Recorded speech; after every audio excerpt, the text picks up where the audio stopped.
Bom dia, quarto ano. Hoje a nossa aula vai começar na página 330 da apostila Grupo 8 de vocês. Nós vamos falar sobre o último comportamento social dos animais, que é o comportamento da eusocialidade. Vocês vão grifar aqui, eusocialidade. Antes da gente começar a falar sobre esse comportamento, eu vou lembrar com vocês que na semana passada nós estudamos dois tipos de comportamentos animais. O primeiro deles era o comportamento subsocial. Aqui no comportamento subsocial, as tarefas elas são divididas entre o macho e a fêmea, mas essa divisão ela não é absoluta. Então, às vezes o macho cuida do filhote, às vezes é a fêmea que cuida. Às vezes o macho sai para caçar, às vezes a fêmea sai para caçar. As atividades elas são divididas, mas elas são misturadas. Ou o macho ou a fêmea podem fazer as atividades. Nós também vimos o comportamento social solitário, que são animais que não têm interação, que não têm comportamento social, ok? Agora, na aula de hoje, a gente vai falar sobre a eusocialidade. A eusocialidade é o comportamento social animal mais evoluído que existe, ok? E é o comportamento mais evoluído e é o comportamento mais organizado. As principais características desse comportamento animal é que existem várias gerações vivendo em conjunto, ou seja, existe a presença sempre do mais velho até o mais novo. Eles trabalham de uma forma colaborativa, ou seja, existe uma divisão do trabalho e um colabora com a sua parte para a comunidade. E essa divisão do trabalho, ela é muito certa, ou seja, vamos supor num grupo de abelhas. A abelha que nasceu para caçar o mel, ela vai caçar o mel até morrer, ela não vai realizar outra função. Então, são funções específicas. Ocorre uma divisão do trabalho e essa divisão do trabalho ela é específica. O animal que nasceu para fazer um determinado tipo de trabalho, ele passa a vida inteira realizando esse tipo de trabalho. São exemplos de organização. Oi? Ô São ex... tia, Gente, vamos fazer o seguinte: deixa a tia Letícia concluir, para os amigos não perderem o raciocínio. Depois vocês falam, ok? São exemplos de animais que têm esse tipo de organização social: as formigas, as abelhas, os cupins. E eu quero que vocês grifem aqui para a tia Letícia a palavra castas. O que significa castas? Castas é a sua função. Então, você nasce para colher o mel, você pertence a casta da abelha que colhe o mel, você vai colher o mel por toda a sua vida, certo? Por exemplo, vamos entender a sociedade das abelhas. Na sociedade das abelhas, nós temos as operárias, que é aquelas que vão cuidar da alimentação do grupo e da prole. Então, elas vão sair para caçar o alimento. Nós temos os soldados, que são aquelas que cuidam da colmeia. Se algum perigo se aproxima, elas atacam. Nós temos os machos reprodutores, a única função deles é acasalar com as fêmeas reprodutoras. E nós temos a rainha. Em cada colmeia de abelha só existe uma rainha e essa rainha ela é responsável pela reprodução, ok? A maioria dos animais que tem esse tipo de organização social, que é a eusocialidade, são animais invertebrados, os insetos principalmente. E existe somente um exemplo de mamífero organizado com essa relação social, que é o rato toupeira pelado, que ele é nativo, ele vive embaixo da terra em grandes túneis, ok? Então, aqui nós temos as abelhas, de novo falando sobre as abelhas. Em seguida, aqui fala uma coisa interessante das abelhas. As abelhas possuem o desenvolvimento indireto, ou seja, passam pelas fases de larva e pupa até se tornarem adultas. Quando uma larva de abelha é alimentada com mel, pólen e geleia real, ela se torna uma operária. Então, lembra quando a gente estudou a metamorfose da borboleta e que a borboleta entrava na forma de casulo, na forma de pupa? A abelha também. E quando a abelha está dentro do casulo, dependendo do alimento que ela recebe, é o que ela vai se tornar, ok? Aqui nós temos exemplos de colmeias de abelha, né? Produzindo mel através do grão de pólen. Os machos reprodutores das abelhas, eles são chamados de zangões, ok? Eles têm uma estrutura forte chamada ferrão e que eles usam para ajudar na defesa da colmeia. E depois nós temos a rainha, e a rainha é aquela que é responsável pela colmeia, pela reprodução da colmeia, ok? Percebam Tia, aqui, uma pergunta. um minuto, João Pedro. Percebam que a rainha, ela é maior que as operárias, ok? Pode perguntar, João Pedro. Tia, as abelhas atrás delas aqui, nós temos um ferrão, tipo quando a gente perto do casulo, elas acham que a gente quer atacar. E depois elas picam a gente e dói muito o ferrão. Exatamente. Ó, vamos continuar aqui. Vamos continuar aqui. Depois das abelhas. Oi. Peraí, O meu gente. pai, um dia, é a Laísa. Pode falar, Um dia Laís. meu pai me falou um negócio, que se a gente mata uma abelha, as outras vêm tudo para te picar, é verdade? É uma questão de defesa, porque Principalmente se matar a rainha. se você matou uma abelha, significa que você é um perigo. Então elas te atacam para se defender do perigo. Fala, Júlia. Tia, o que acontece se alguém mata a abelha rainha ou ela morre? Outra abelha rainha, outra abelha vai assumir o posto de abelha rainha, ok? Fala, Carol. Tia, eu tava cuidando de uma abelha por causa que aconteceu uma coisa com ela. Só que eu só consegui ficar com ela por 2 dias, porque ela morreu. Fala, Davi. Tia, para as abelhas conseguir mel, elas não precisam do polo das flores? Sim, precisam. E todo ano elas vão pegar, né? Todo ano, todo dia elas saem para pegar, ok?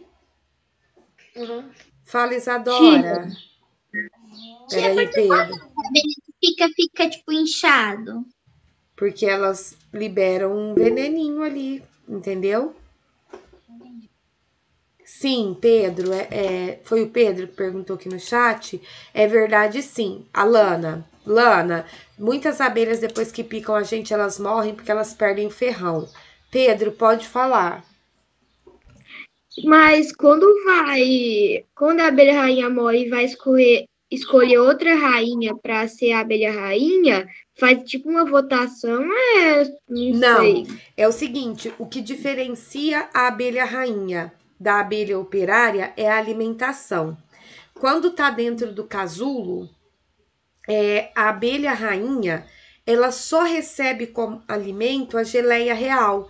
Então, se a rainha de uma colmeia morrer, as operárias automaticamente começam a alimentar um casulo novo, somente com geleia real, para que nasça uma abelha rainha, entendeu? Nenhuma operária vira rainha. Uma nova rainha é feita, ok? Meninos, vamos continuar agora. Não, abelha não é a mesma coisa de pernilongo, tá? Vamos continuar agora. Oi. Existe geleia real? Geleia real é um tipo de mel produzido diferente dentro da colmeia, tá? Vamos lá. Agora nós vamos continuar na página 335. Além das abelhas, as formigas também têm uma organização social de eusocialidade. E é muito importante que as formigas, elas liberam alguns hormônios chamados de feromônios. E são esses hormônios que fazem a comunicação entre as formigas, ok? Porque eles emitem um cheiro muito forte. Aqui na classe das formigas, nós também temos a formiga rainha, os machos, as operárias e os soldados. E as funções, gente, são as mesmas, ok? E os machos das formigas, eles têm asas para poder voar. Eles criam asas em um determinado período da vida. Já grifaram aqui que a gente vai fazer o primeiro exercício na página 337 agora, ok? Primeiro exercício na página 337. Esse exercício que a gente vai fazer agora, da página 337, ele... Deixa eu salvar aqui.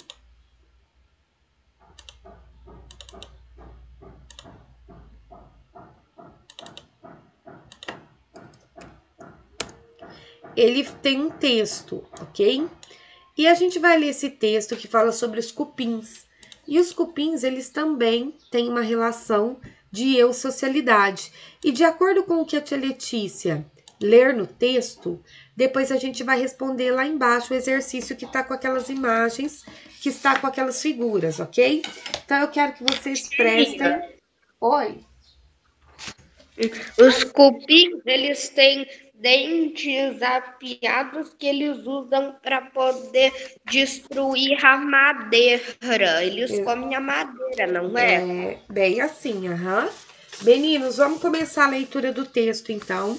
Eu vou ler o texto e vocês vão acompanhar a leitura junto comigo com bastante atenção. Os cupins também apresentam organização eusocial. Nesses insetos, as rainhas, após o acasalamento, Isadora, presta atenção no texto, tornam-se muito maiores, de cor esbranquiçada e diferentes dos outros cupins. Então, esse primeiro parágrafo disse o seguinte, que depois que a rainha acasala, ela fica esbranquiçada. São poucos os machos reprodutores. Eles também apresentam asas como nas formigas, mas não morrem após o acasalamento. Então, a rainha fica branca depois do acasalamento. 337 a página. A rainha fica branca depois do acasalamento e o macho tem asa. Foi isso que a gente acabou de ler. Ao contrário, ficam morando na colônia. Os soldados têm uma cabeça grande e uma forte estrutura bucal para defesa contra os invasores. Então, os soldados têm a cabeça maior e uma boca evoluída. E as operárias são os menores cupins da colônia. Então, a gente acabou de ler um texto sobre as características físicas dos cupins na organização social deles, né? E agora, nós temos aqui embaixo 4 fotos. E a gente tem que identificar nessas fotos qual é qual. Então, por exemplo, essa primeira foto aqui, quem vocês acham que é? De acordo com a abelha rainha, muito bem. De acordo com o que a gente acabou de ler no texto, essa daqui é a abelha rainha. Por quê? Porque o texto fala que depois do acasalamento, a abelha... Oi? Ô tia, não era o cupim? Ah, desculpa, é verdade. Eu falo tanto de abelha. O texto fala que depois do acasalamento, a rainha fica esbranquiçada, né? Em seguida, aqui embaixo, nós temos uma figura de um cupim. Ele tem, se a gente observar as 4 imagens, é o menor cupim que existe. Que classe que ele pertence? Que casta que ele pertence? Operária. Operária, muito bem. Operária. Classe operária, casta operária. Aqui embaixo nós temos um cupim com uma cabeça bem grande e uma boca bem evoluída. A qual casta esse cupim pertence? Soldado. Soldados. Tudo isso estava explicado no texto, muito bem.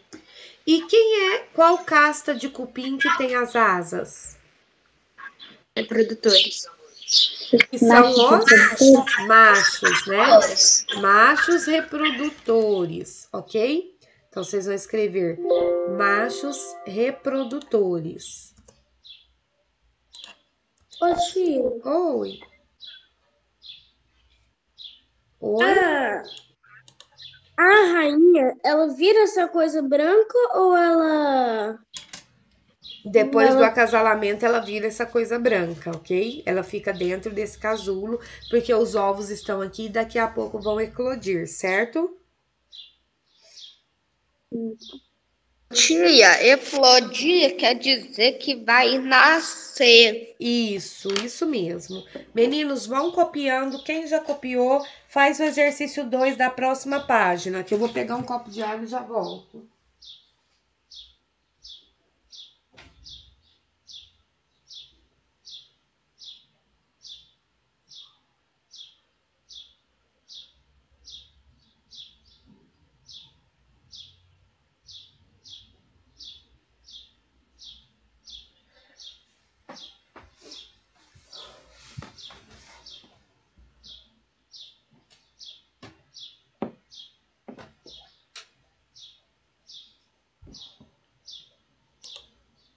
Vamos copiando.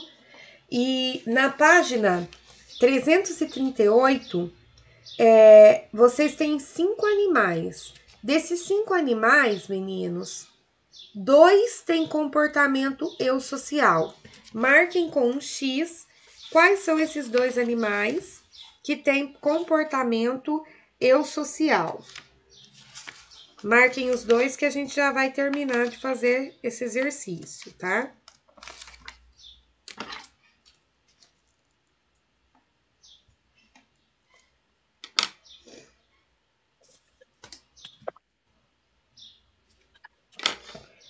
Essa página que a gente acabou de fazer agora é a 337. Agora eu vou copiar a 338.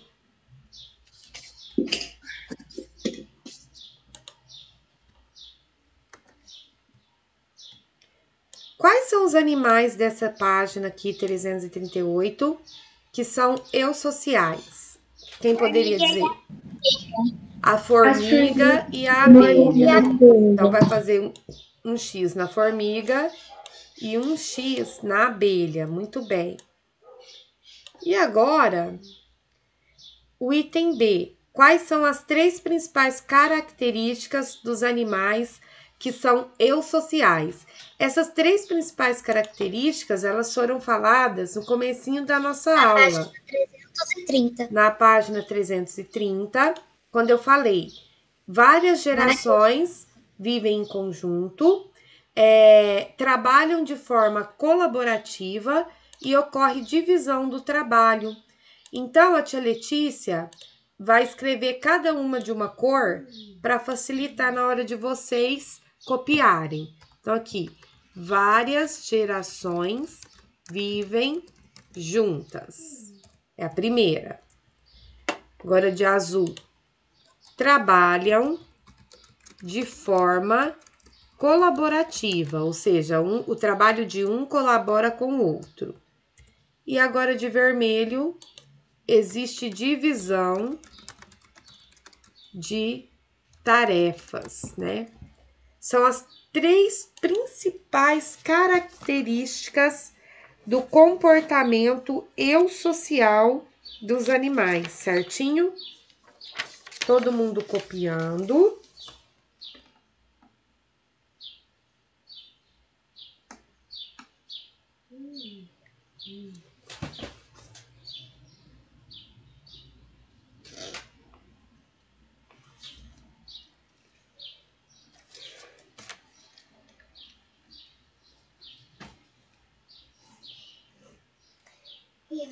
Oi, bebê.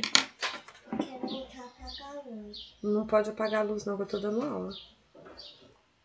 A hora que eu tava dormindo, você me assustou, eu tava virado pra lá.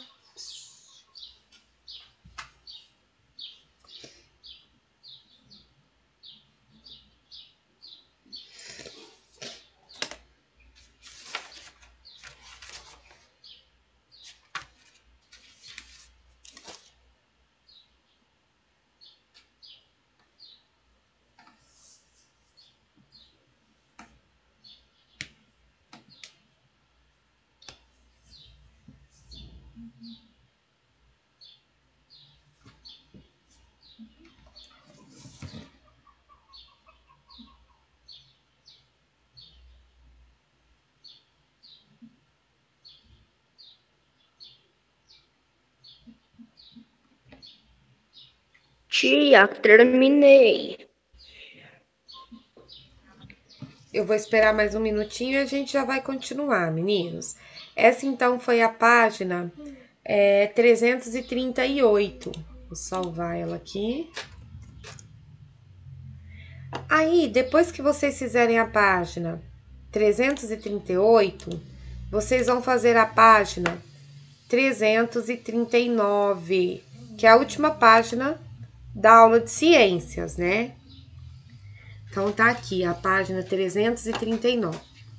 Nessa página, meninos, 339, vocês têm uma historinha aí, tem uma tirinha. Vocês vão ler a historinha, vão acompanhar a leitura junto com a tia Letícia. O menino, ele tá observando várias formigas passando com um pedacinho de folha. E aí ele fala o seguinte: se a nossa sociedade fosse igual a das formigas, o mundo seria melhor. Veja, cada uma tem a sua função. Umas cortam as folhas, outras tiram os parasitas, algumas alimentam a rainha, outras cultivam fungos, as que cuidam só da limpeza, os guardas. Verdade. Mas qual é mesmo a sua função na sociedade? E ele responde: observador de formigas, né? Então vamos lá. Aqui, nessa imagem, nós temos um grupo de formigas carregando folhas, né? Então, elas estão picando as folhas e carregando as folhas. Esse grupo de formigas aqui pertence, meninos, a qual casta? Vocês vão em 1 minuto marcar a resposta correta sobre a casta dessas formigas que carregam as folhas para dentro do formigueiro. Marcando, todo mundo marcando. Todo mundo marcando.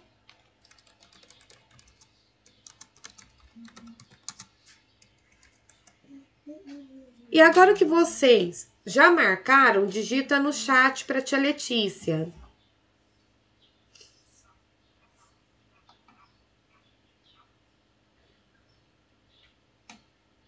Uma vez só, Célio. A maioria de vocês está colocando o item D de dado, né? Parece que todo mundo colocou o item D de dado. São as formigas operárias, exatamente, parabéns. Agora que vocês fizeram o exercício 3, então, vocês vão fazer o 4. Aqui nós temos rainha, macho reprodutor, soldado e operária. E aqui a gente tem a função de cada um. E aí vocês vão colocar os números de acordo com a função. 2 minutos para fazer. Vamos lá.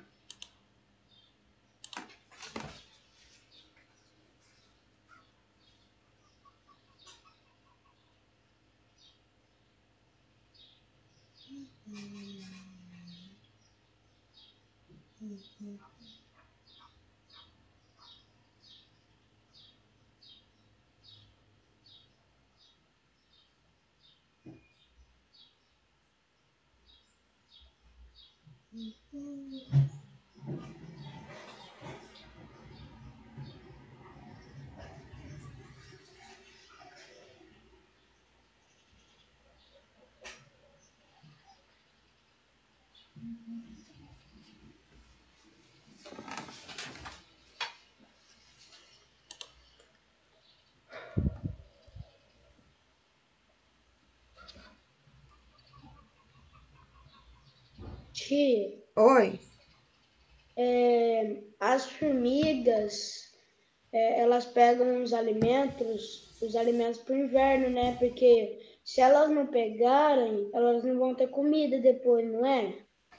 Sim, durante o verão, a primavera, elas colhem alimento, porque no inverno elas não saem do formigueiro, tá? Porque é muito gelado. É muito gelado para elas e elas não conseguem sobreviver. Meninos, vamos lá. Quem que acasala com a rainha?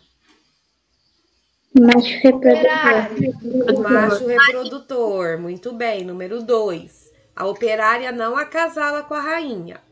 Quem que cuida da limpeza, da alimentação e dos serviços? Operária. Muito bem. Aqui é 4. Quem é que vai colocar os ovos para povoar a colônia? A rainha. Muito bem. E quem é que protege a colônia? As operárias. Muito bem. Muito bem. Então, essa foi a nossa página 339. Vou salvar aqui. Certo?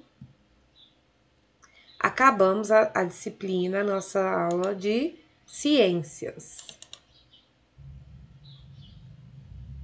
A sequência correta ficou 2, 4, 1, 3. Ô, tia, Oi? o último, que é proteger a colônia, foi o único que eu acertei. É?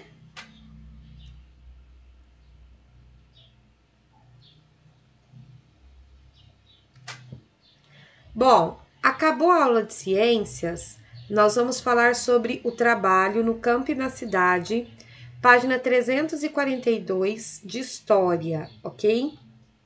Vamos lá.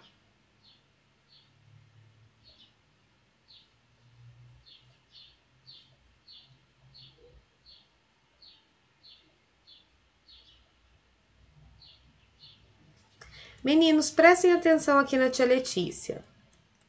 Nas nossas últimas aulas de história, nós falamos a respeito da vinda dos imigrantes aqui para o Brasil, né? E quando acabou a escravidão no Brasil, muitos imigrantes vieram para cá, muitos mesmo, né? Italianos, espanhóis, japoneses, e a maioria deles vinham para trabalhar no Brasil. E essas pessoas, elas trabalhavam ou no campo ou na cidade. Se elas fossem para a cidade, elas tinham que trabalhar com comércio, né? Porque era o que tinha para fazer naquela época, produção de roupas, etc. E as pessoas que iam para o campo, elas trabalhavam exclusivamente nas plantações de café, porque depois que o Brasil, quando o Brasil foi descoberto, ele forneceu muito pau Brasil para Portugal. Depois os portugueses vieram plantar cana-de-açúcar aqui, o Brasil foi o maior produtor de açúcar do mundo. E assim que o Brasil, que o açúcar, né, se tornou popular, o Brasil mais uma vez se tornou o maior produtor de café do mundo. E a gente vai ver também que o Brasil, ele foi o maior produtor de borracha do mundo. Todas as questões de agricultura no Brasil, elas são muito bem desenvolvidas, porque o Brasil ele tem um solo muito fértil. Mas hoje, exatamente hoje, a gente vai falar sobre como era o trabalho no campo, sobre como era o trabalho nas fazendas de café, ok? Então vamos aqui, ó, a rotina do trabalho. Eu vou ler esse texto aqui com vocês. O trabalho nos cafezais seguia uma rotina que começava com desmatamento. Olha só, grifem isso daí. Desmatamento. Não tem como a tia Letícia grifar, porque essa apostila aqui não veio com a ferramenta. Eu tenho que passar tudo para o PowerPoint. É a derrubada e a queimada para formar o cafezal. Nos primeiros 3 anos de contrato, as atividades desenvolvidas pelos colonos eram... O que eram colonos? Os imigrantes que vinham para trabalhar nas fazendas de café. Eles tinham que, no mês de setembro, semear o café, milho e feijão. Em outubro, eles consertavam a fazenda, tudo que tinha de estragado na fazenda. Em novembro, eles tratavam o café e os cereais. E em dezembro, tratavam o café e o milho. O que é tratar? Tratar é jogar um veneno, ver se tem alguma praga. Em seguida, no mês de... A colheita da primeira planta de feijão também era feita em novembro. Em janeiro, eram tratados o café e o milho, fazia a limpeza e o preparo da terra para receber a segunda planta do feijão.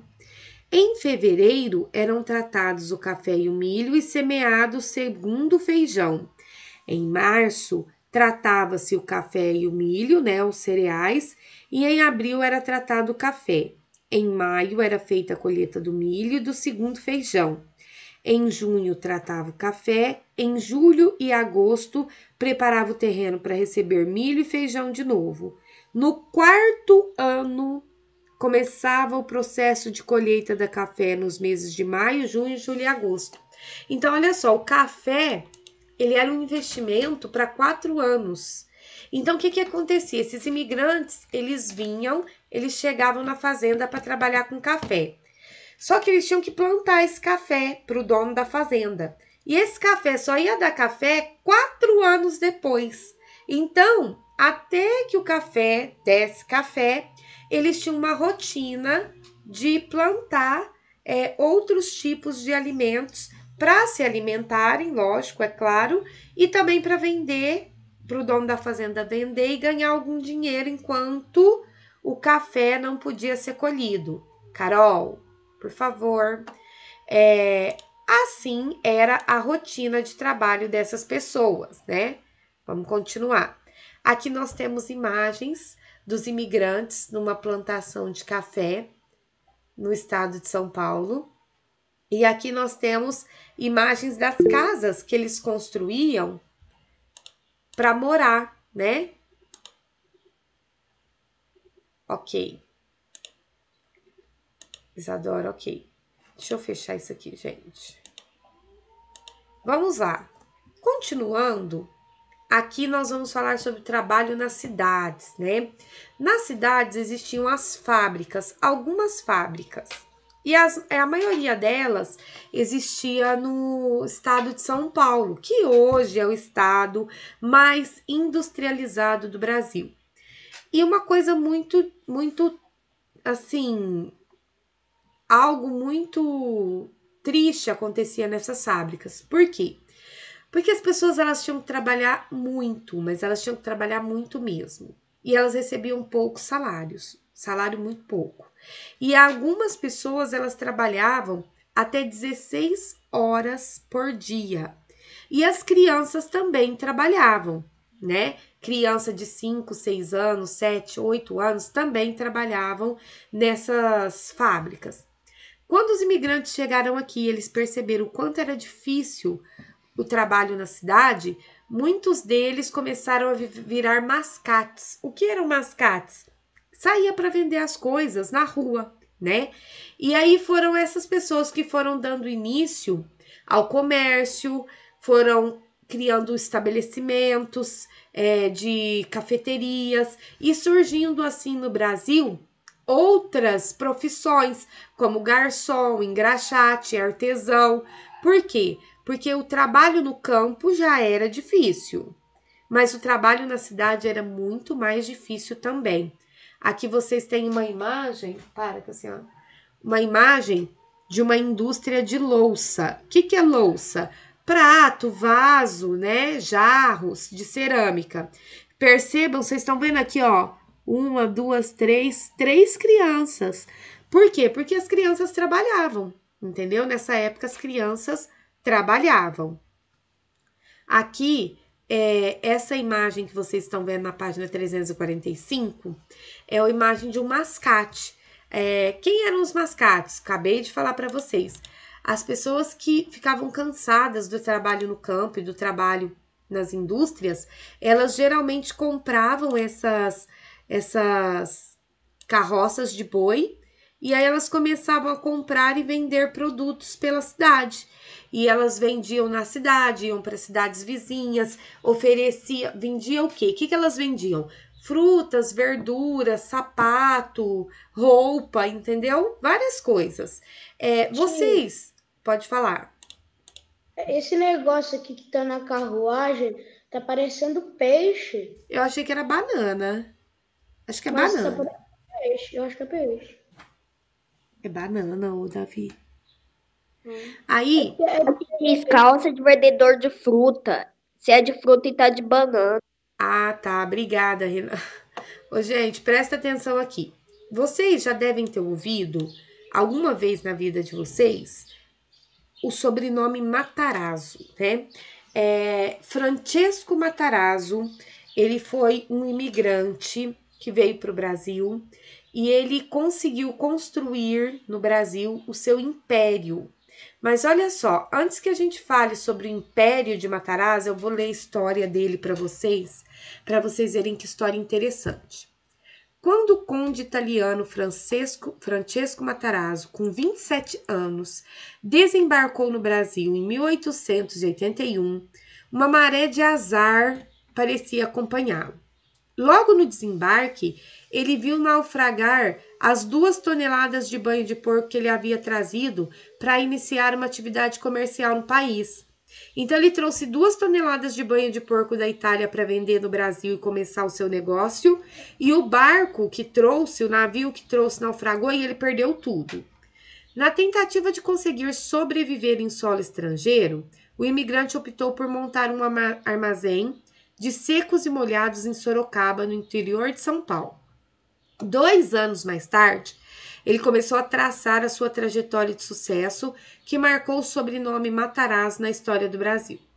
Em 1883, ele criou na sua própria casa a sua primeira fábrica, uma prensa de madeira e um tacho de metal, usados para produzir banha de porco.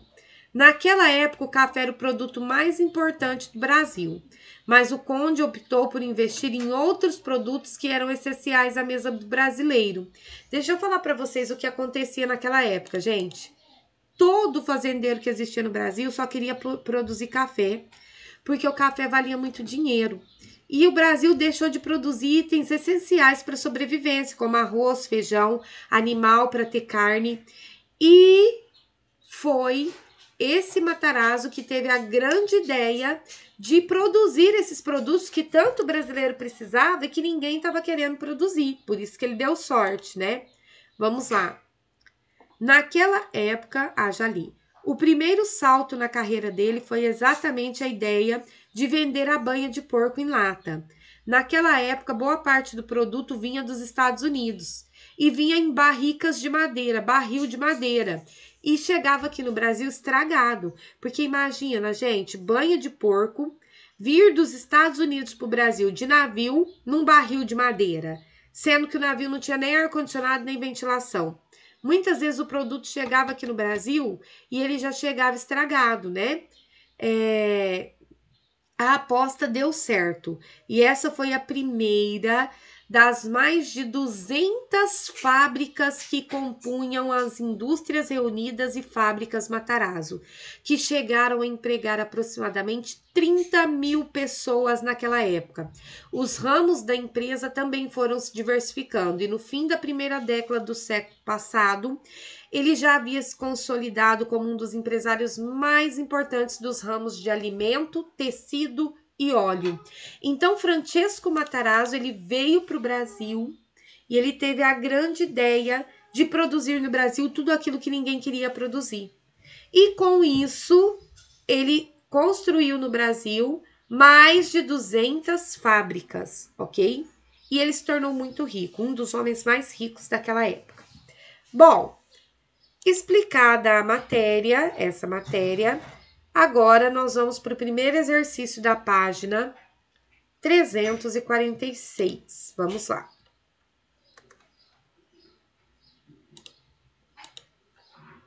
Tá todo mundo na página 346?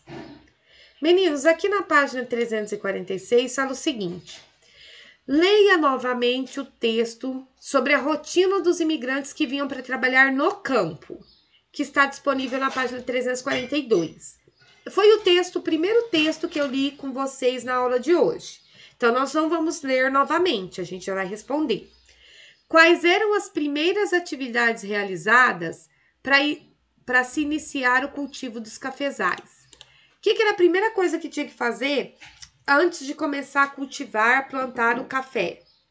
Que eu falei para vocês, lá no texto que a gente leu.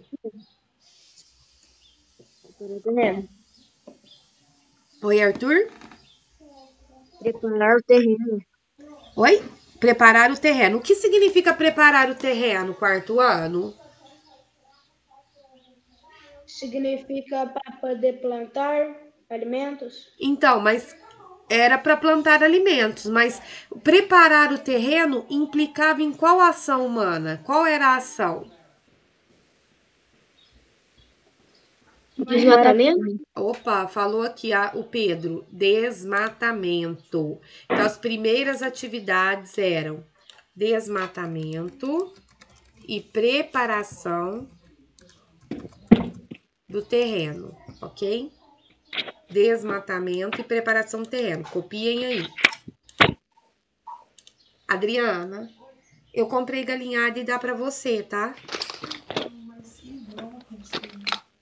Faz à noite. Eu vou buscar um. Tia, volta lá. Tá. Ô, Adriana, o Varejão trouxe minha face? Ah, trouxe. Acabou agora. O que é?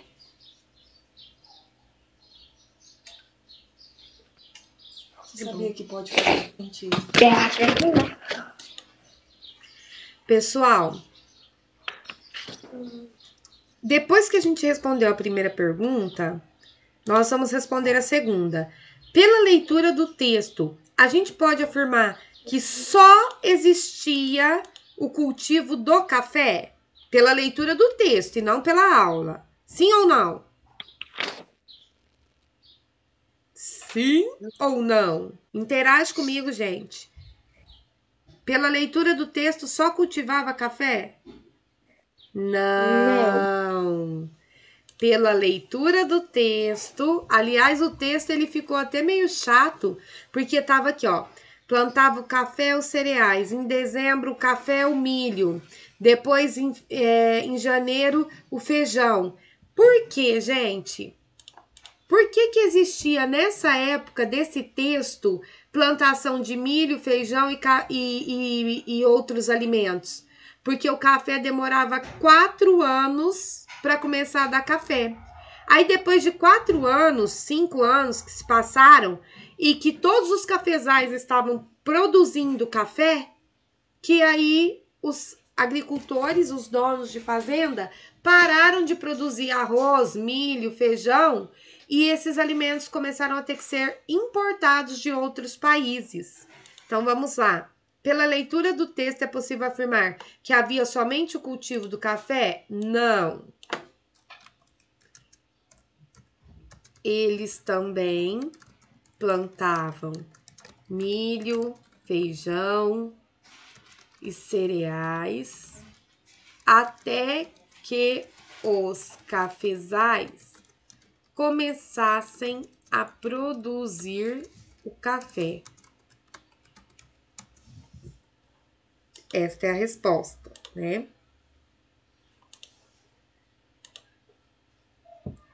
Espera aí, meninos, deixa eu só colocar aqui na página.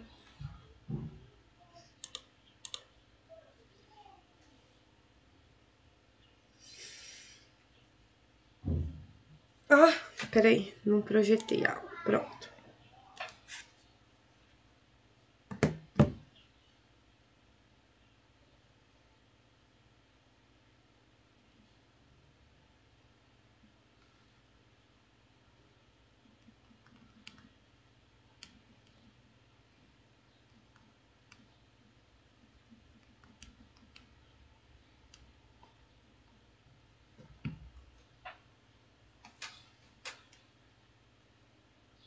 Tia, Pode falar.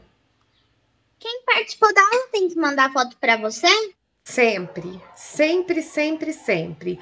Quem não manda foto da aula fica só com metade da nota da participação, porque a nota de participação ela vale 1 ponto. Cada aula vale 1 ponto. 1 ponto de você estar presente, meio ponto de você estar presente e meio ponto de você mandar as fotos. Se você não mandar as fotos, você só tem meia participação, você só tem meio ponto, ok?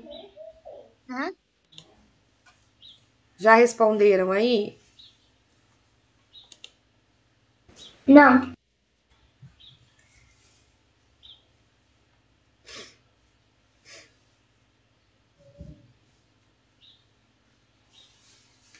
Essa página é 346. Deixa eu salvá-la.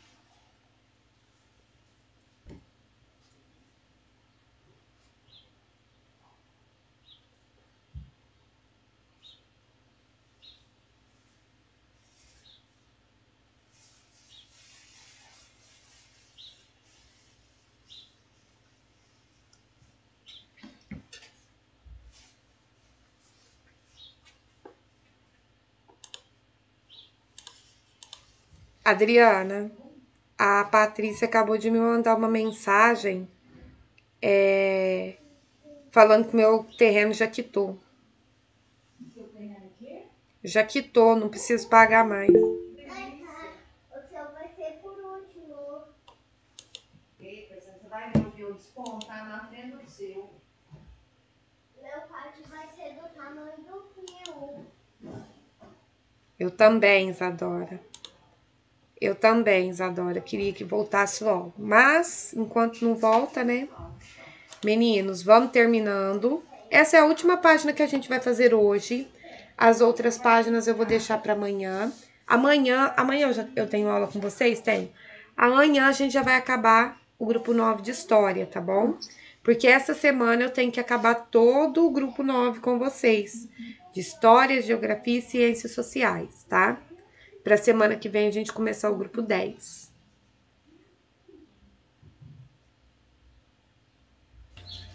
Tia Letícia, com quantos grupos? 12. 12 grupos. A gente já tá com todas as apostilas.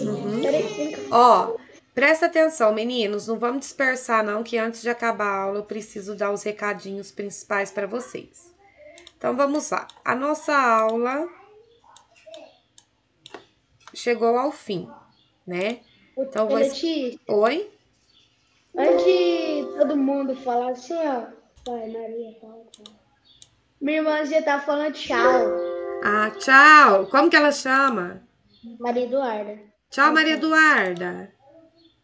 Vamos Olha o lá. bracinho dela. Vamos lá. 4º ano.